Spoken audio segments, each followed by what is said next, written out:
as we move forward together, we get that right result for our country. But this is about our country. It is about our national interest. As I say, everybody will have to... I'll give way one last time. I'll give way to the Honourable Lady. Thank the Prime Minister for giving way. The Prime Minister said this is about the country. But with respect, Prime Minister, that is not how it's seen. Brexit, withdrawal agreement, referendum has always been about the Conservative Party and its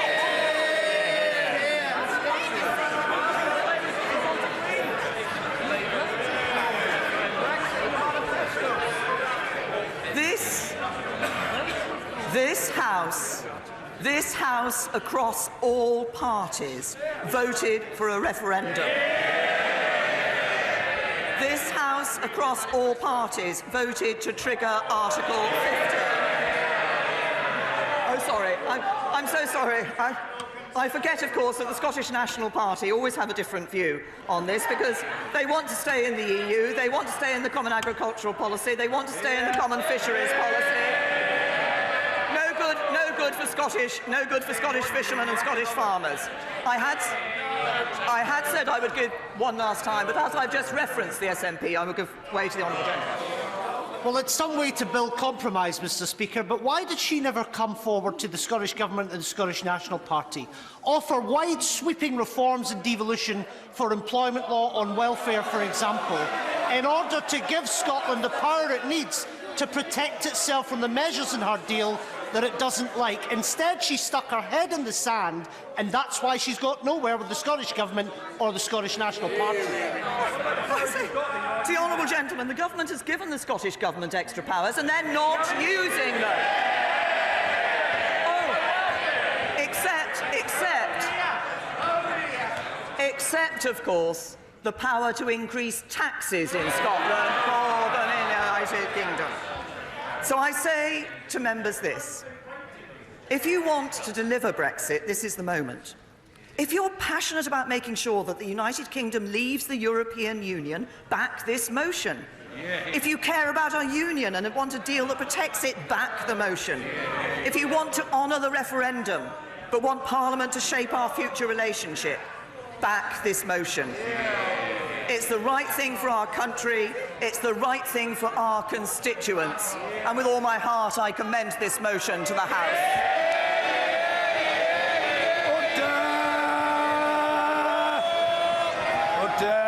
The question is as on the order paper. As many as have that opinion say aye. Aye!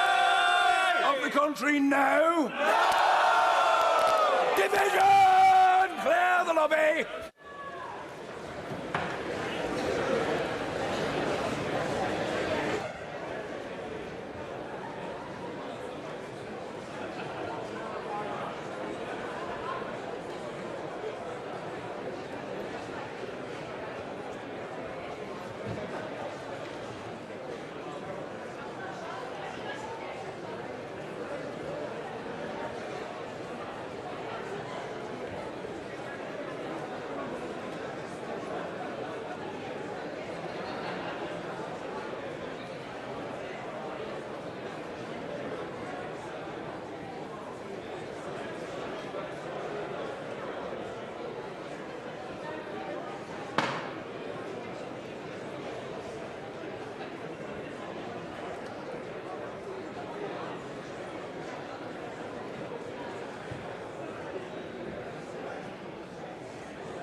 Order. The question is as on the order paper. As many as have that opinion say aye. Aye. Of the contrary, no. No. Tellers for the ayes, Andrew Stevenson and Craig Whittaker. Tellers for the noes, Thangham Debonair and Nick Dakin.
Lock the doors!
Order! Order!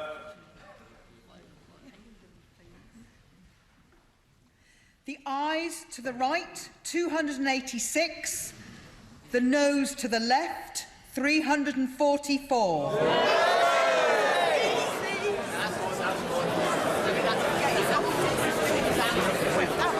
The ayes to the right, 286.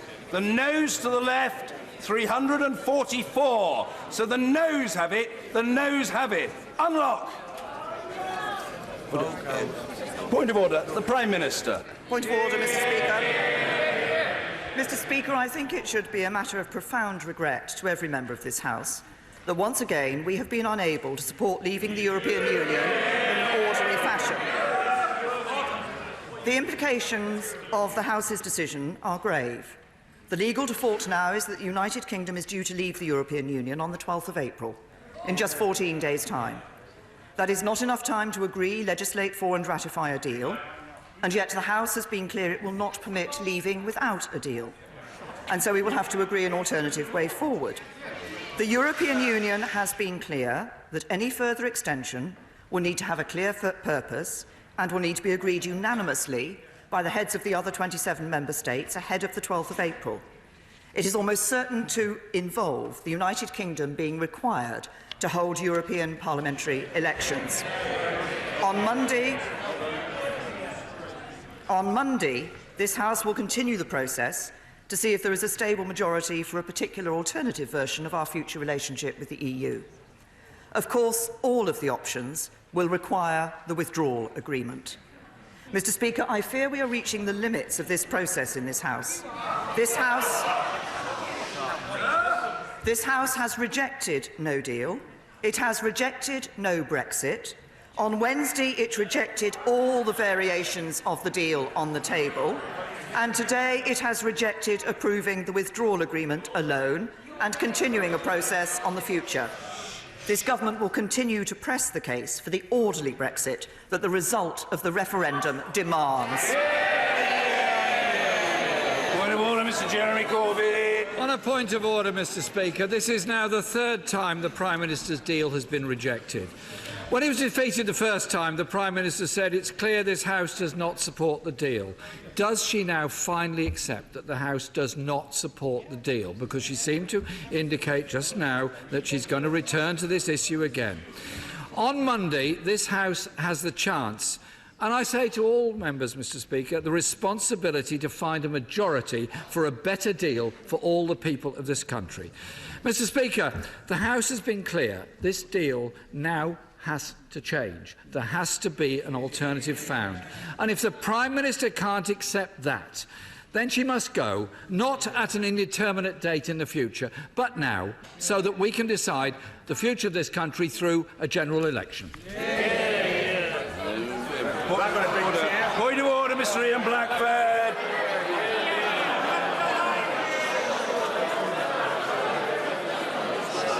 Thank you, Mr. Speaker. Thank you, Mr. Speaker. We should all be aware. Order. The right honourable gentleman must be heard. Mr. Ian Blackford. Thank you, Mr. Speaker. We should all be aware of the responsibilities that we all have in this House, the seriousness of the situation that we are in. And I would say respectfully to the Prime Minister, she now has to accept that her deal has been defeated 3 times. And I applaud the members of Parliament on all sides that voted against the government's proposition. It is a bad deal, and we have to find a way out of the crisis that we are in. All of our constituents would expect that. We must give ourselves time, and I suggest to the Prime Minister we now must look seriously at the option of revocation. We need to apply the handbrake to this process. And quite simply, Mr. Speaker, the Prime Minister has failed to take this deal forward. She does not have the confidence of the House. The Prime Minister has indicated her departure. She should now go, and we should be having a general election. Thank you. Yes, I'll come to the honourable lady. Point of order, Sir Vincent Cable. On Monday, it is perfectly possible that the House may indicate a preference for one of the options, such as a customs union or a confirmatory vote, which are, of course, compatible with the withdrawal agreement. If that is the case, is the Prime Minister then open to listening to the view of the House and considering how we might have a longer extension to explore them? I think the question was perhaps to some degree a rhetorical inquiry. The right honourable gentleman has made his point, but further debate on these important matters will follow next week, and we'll leave it there. Point of order, Heidi Allen. The Prime Minister must now seriously recognise this deal is over. And this House has a responsibility, a serious responsibility on Monday to find a solution to this impasse. There are jobs and livelihoods right across this country at stake now. The way out of this impasse, as many of us have been saying for months and months and months, we must have a people's vote now. Point of order. Yes, I will come to the honourable lady first because I saw her first. Point of order, Caroline Lucas. Thank you, Mr. Speaker. I mean, it does beg a belief that the Prime Minister still seems to not recognise a dead deal when there's one right in front of her. It has now been defeated 3 times, and that is in spite of the procedural games that have been played. And does she realise just how grotesque it looked when, frankly, she was looking as if she was willing to sell out the country's future for the price of some Tory MP careers in replacement for it? The idea that it was somehow sensible for MPs on the other side to say that they would suddenly change their minds about a deal they'd been against for months because they thought they might have some career advantage from it. That is wrong, and it is contemptuous of this country. But there is a degree of latitude on these occasions, but the honourable lady has stretched it excessively. If she wanted to speak in the debate, she might well have caught my eye, but she didn't seek to do so. Point of order, Mr. Nigel Dodds. Speaker, could I urge the Prime Minister now to look seriously at what the Right Honourable Gentleman, the member for Esher and Walton, said earlier in the course of the debate about the backstop issue? She knows that remains the problem. She knows that Michel Barnier and Leo Varadkar this week have said that in a no-deal scenario there will be no hard border. Please, Prime Minister, even now, as the Right Honourable Gentleman said earlier, use the time constructively to get that matter sorted out. Thank you. Order. I invite the whip on duty to move the agenda. I beg to move that this House do now adjourn. Thank you. The question is that this House do now adjourn. And then the other going to say aye. The contrary no. I think the ayes have it. The ayes have it. Order. Order.